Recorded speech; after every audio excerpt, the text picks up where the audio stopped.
One of the questions that keep coming up with her is, Doctor, why on earth do I have to go through this disease? This was one of the common questions that she keeps repeating. And not just her, anyone who, according to them, who they believe that they are living very healthy and suddenly they get diagnosed with a disease, they think they shouldn't be getting it. And suddenly when they go through this, they start questioning, why me? Why me? This is a constant thing that I've seen in many patients.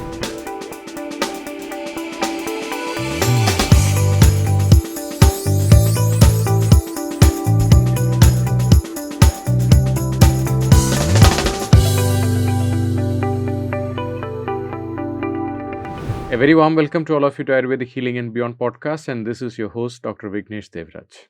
In today's episode, I would like to share one of my conversations with one of my patients. She suddenly comes up and tells, Doctor, I am diagnosed with fibromyalgia. And then as we go in detail about the diagnosis and her medical history and her overall lifestyle history, one of the questions that keep coming up with her is, Doctor, why on earth do I have to go through this disease? This was one of the common questions that she keeps repeating. And not just her, anyone who, according to them, who they believe that they are living very healthy and suddenly they get diagnosed with a disease, they think they shouldn't be getting it. And suddenly when they go through this, they start questioning, why me? Why me? This is a constant thing that I've seen in many patients. So here, it's very difficult. And if you tell, no, you did something wrong, or that is the case, and even if you tell maybe there is a issue with your blood marker or genetics, and they would come up with all the other arguments saying, no, actually, if that is the case, then maybe my siblings should also have it, other people in the family should also have it. Say they try to come and refute, saying that all the possible causalities for this disease that they are going through is not right, but there is something else, like something from heaven or sky that fell down onto them, that is like a curse, which is why they are going through this problem. So usually in these conditions, I was just analyzing, last year during the winter time, I was in Europe for giving multiple lectures and workshops. And after one of the event, one of my friend, he told, let's go to the Finnish sauna, and it'll be a great time because people don't sweat here during winter, so it'll be a fun experience and also very good for health to go to a sauna. And I said, after all, in Ayurveda, we talk about the importance of steam and svedana, so let's definitely go. And I didn't realize what I was signing up for. And the moment you go inside the sauna, there were about 30 to 40 people sitting all together, and suddenly they close the door and the music starts.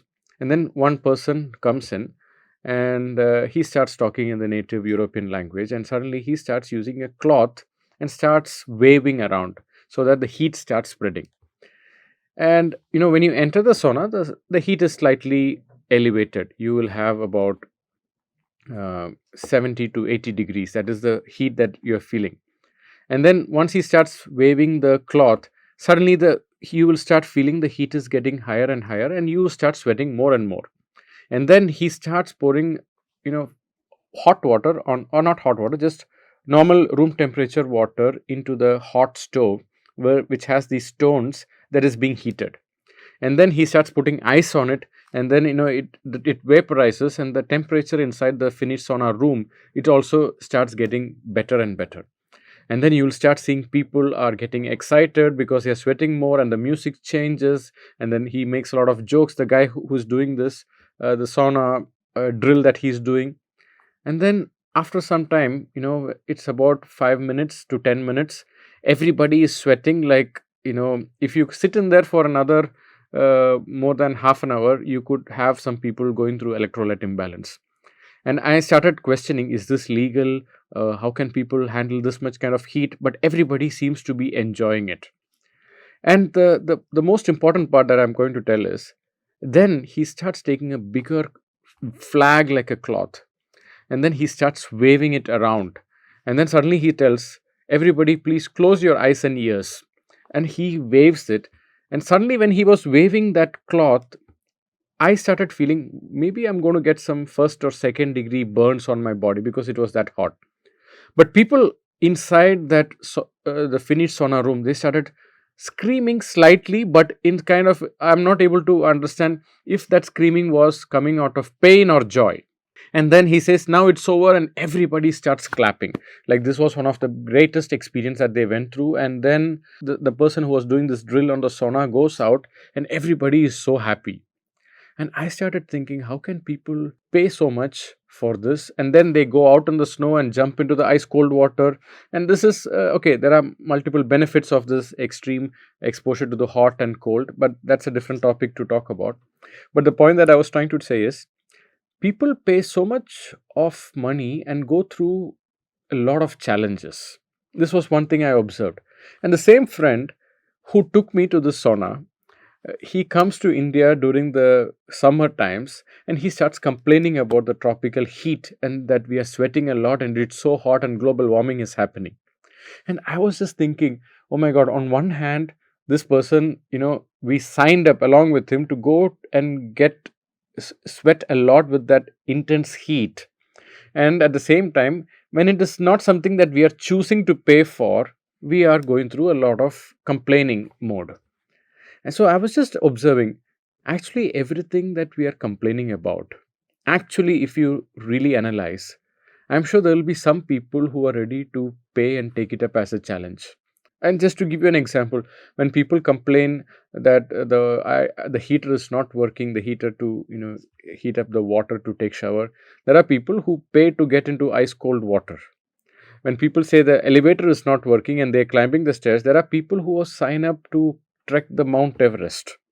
So I'm just thinking, if you actually observe, and I even heard in Amsterdam there is a hotel where people go as for an adventure experience.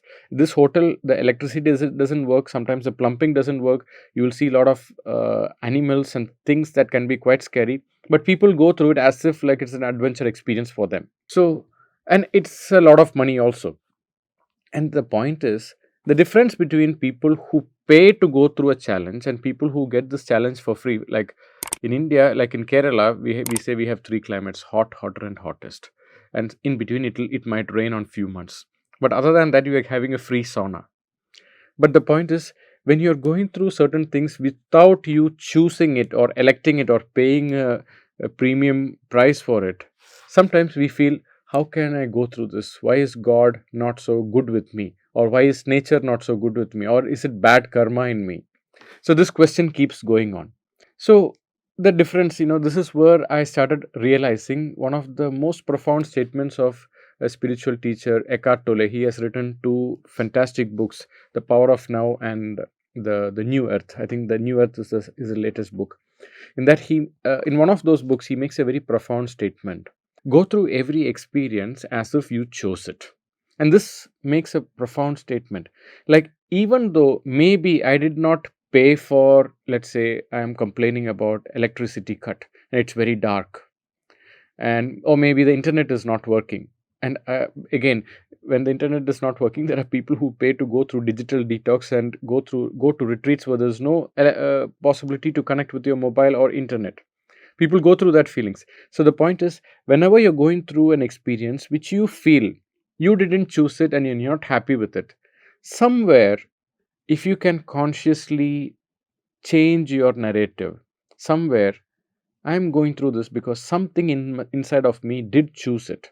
And that doesn't mean that you're not in control of what you can change and what you can turn around.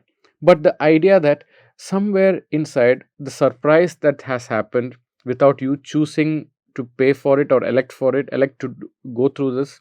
But when you're able to understand, there is something inside of me unconsciously or beyond my logical understanding and explanation of the reality of what is happening. Because many things that are happening to people, it's very difficult to bring in the causality there. We are not, it's very difficult to find what is the cause behind some people going through certain things. It's very challenging to understand. And in the linear logical world, to explain with our laws of physics and how things are going, it's going to be a challenge. It's just randomness of why certain people go through certain experiences. But one of the ways to look at it is, there is a part in me, there is a spiritual explanation that something is trying to teach me when I go through this experience. So whenever patients come and ask me, Doctor, why do I have to go through this autoimmune disease or fibromyalgia or IBS? I've been living healthy in spite of that. Why am I going through this? Instead of asking, why is this happening to me? Maybe the question is, what is this trying to teach me? That simple question, what is this trying to teach me, will have a huge impact. Maybe that is where we are able to decode what exactly is this disease trying to come. You see, the word injury. Injury means jury within. Something inside of me needs to be corrected. Like the word jurisdiction. Like, in the legal law vocabulary, they use the word jurisdiction. The jury is there coming for the next week. Same way, injury means something inside of you needs to be corrected. That's why people go through certain things. Maybe we are not able to logically understand, but whatever you're going through, somewhere this is trying to teach you and wake you up. And that is why in some of the previous episodes we talk about, when you go through anxiety, it's always a scream, but your intuition is very, it comes in whispers. And when you don't listen to these whispers, it will later turn out to be something that can create problems in your body, and that could turn out to be a disease.